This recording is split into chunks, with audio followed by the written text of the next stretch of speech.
اللہ اللہ الحمد للہ رب العالمین والصلاة والسلام علی النبی الکریم وعلی آلہ واصحابہ اجمعین اما بعد۔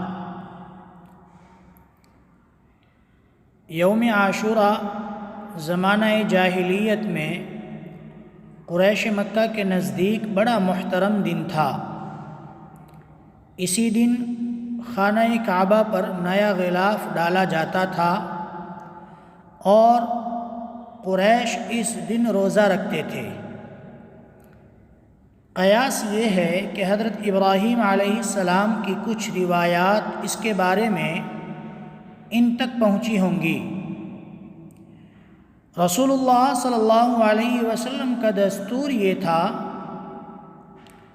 کہ قریش ملت ابراہیمی کی نسبت سے جو اچھے کام کرتے تھے ان کاموں میں آپ صلی اللہ علیہ وسلم ان سے اتفاق و اشتراک فرماتے تھے۔ اسی بنا پر حج میں بھی شرکت فرماتے تھے۔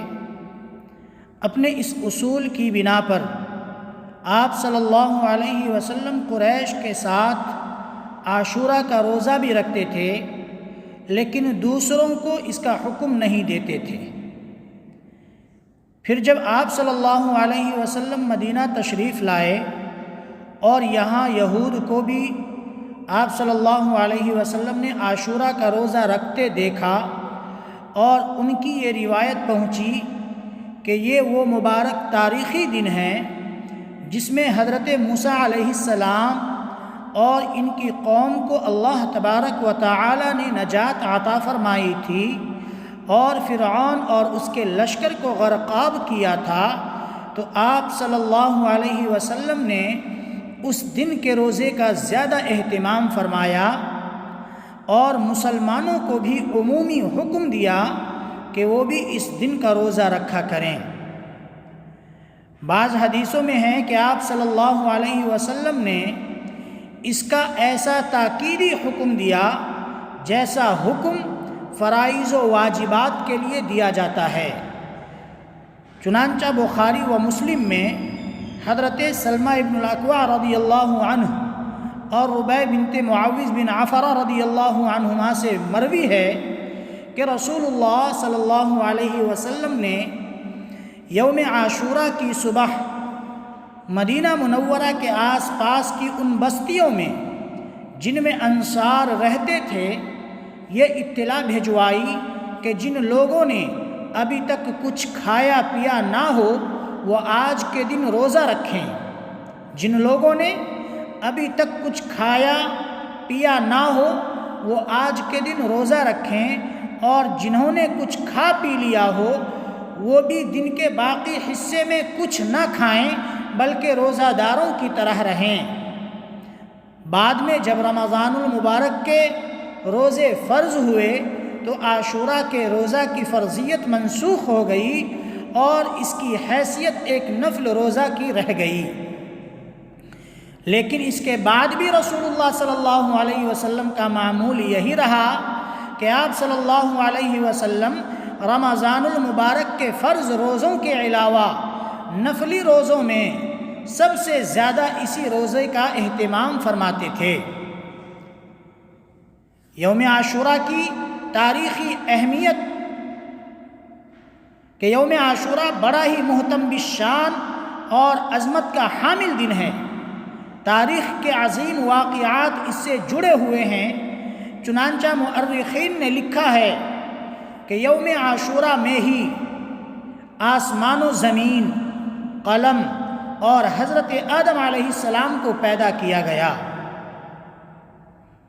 اور اسی دن حضرت آدم علیہ السلام کی توبہ بھی قبول ہوئی۔ اسی دن حضرت ادریس علیہ السلام کو آسمان پر اٹھایا گیا۔ اسی دن حضرت نوح علیہ السلام کی کشتی ہولناک سیلاب سے محفوظ ہو کر کوہ جودی پر لنگر انداز ہوئی۔ اسی دن حضرت ابراہیم علیہ السلام کو خلیل اللہ بنایا گیا اور ان پر آگ گلے گلزار ہوئی۔ اسی دن حضرت اسماعیل علیہ السلام کی پیدائش ہوئی اور اسی دن حضرت یوسف علیہ السلام کو قید خانے سے رہائی نصیب ہوئی اور مصر کی حکومت ملی۔ اسی دن حضرت یوسف علیہ السلام کی حضرت یعقوب علیہ السلام سے ایک طویل عرصے کے بعد ملاقات ہوئی۔ اسی دن حضرت موسیٰ علیہ السلام اور ان کی قوم بنی اسرائیل کو فرعون کے ظلم و استبداد سے نجات حاصل ہوئی۔ اسی دن حضرت موسیٰ علیہ السلام پر توریت نازل ہوئی۔ اسی دن حضرت سلیمان علیہ السلام کو بادشاہت واپس ملی۔ اسی دن حضرت ایوب علیہ السلام کو سخت بیماری سے شفا نصیب ہوئی۔ اسی دن حضرت یونس علیہ السلام 40 روز مچھلی کے پیٹ میں رہنے کے بعد نکالے گئے۔ اسی دن حضرت یونس علیہ السلام کی قوم کی توبہ قبول ہوئی اور ان کے اوپر سے عذاب ٹلا۔ اسی دن حضرت عیسیٰ علیہ السلام کی پیدائش ہوئی اور اسی دن حضرت عیسیٰ علیہ السلام کو یہودیوں کے شر سے نجات دلا کر آسمان پر اٹھا لیا گیا، اور اسی دن دنیا میں پہلی باران رحمت نازل ہوئی۔ اسی دن دنیا میں پہلی باران رحمت نازل ہوئی اور اسی دن قریش خانہ کعبہ پر نیا غلاف ڈالتے تھے۔ اسی دن حضور اکرم صلی اللہ علیہ وسلم نے حضرت خدیجۃ الکبریٰ رضی اللہ عنہا سے نکاح فرمایا۔ اسی دن کوفی فریب کاروں نے نواسہ رسول صلی اللہ علیہ وسلم اور جگر گوشہ فاطمہ رضی اللہ عنہا کو میدان کربلا میں شہید کیا، اور اسی دن قیامت قائم ہوگی۔ مذکورہ بالا واقعات سے تو یوم عاشوراء کی خصوصی اہمیت کا پتہ چلتا ہے۔ علاوہ ازیں نبی کریم صلی اللہ علیہ وسلم سے بھی اس دن کی متعدد فضیلتیں وارد ہیں۔ حضرت ابن عباس رضی اللہ عنہ فرماتے ہیں کہ ما رأیت النبی صلی اللہ علیہ وسلم